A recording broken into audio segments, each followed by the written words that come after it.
નમસ્કાર દર્શક મિત્રો, તહેલકા ન્યૂઝમાં આપનું સ્વાગત છે અને હું આપની સાથે વૈશાલી પોબાર.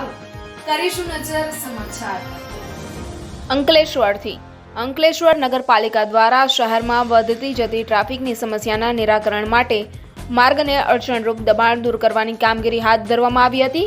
અંકલેશ્વર શહેર ખાતે દિવસે ને દિવસે ટ્રાફિકની સમસ્યા વિકટ બની રહી છે, જેને લઈ અંકલેશ્વર નગરપાલિકા દ્વારા અગાઉ પણ દબાણો દૂર કરવાની કામગીરી કરવામાં આવી છે, પરંતુ ટ્રાફિકની સમસ્યા ફરી વખત વકરતા અંકલેશ્વર નગરપાલિકા દ્વારા પુનઃ ટ્રાફિકને અડચણરૂપ દબાણો દૂર કરવાની કામગીરી હાથ ધરવામાં આવી છે, જેને લઈ અંકલેશ્વર શહેરના રેલવે સ્ટેશનથી 3 રસ્તા સર્કલ, સરગમ કોમ્પ્લેક્સ સુધી અને પિરામણથી સુરતી ભાગોળ, ગોયા બજાર, મુલાવાડ સહિતના વિસ્તારોના મુખ્ય માર્ગો પરના શહેર પોલીસની ટીમ સાથે પાલિકા ચીફ ઓફિસર તેમની ટીમ સાથે રાખી દબાણ દૂર કરવાની કામગીરી હાથ ધરવામાં આવી હતી.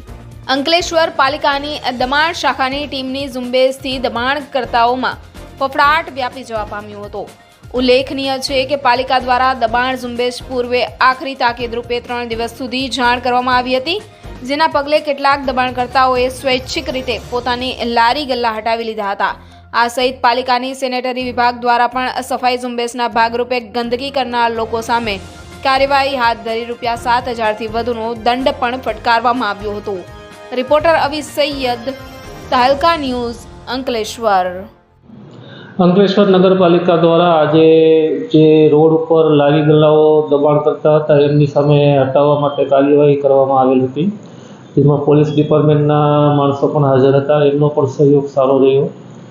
અગાઉ આપણે જે દબાણ કરતા છે એમને 2 દિવસથી તાકીદ કરેલી હતી કે ભાઈ રોડ ઉપરથી સ્વયં હટી જવું, જેથી મોટાભાગના દબાણ કરતા રોડ ઉપરથી હટી ગયેલા હતા અને જે હટેલા ના હતા એમની સામે કાર્યવાહી કરી અને દબાણ હટાવવામાં આવેલા છે.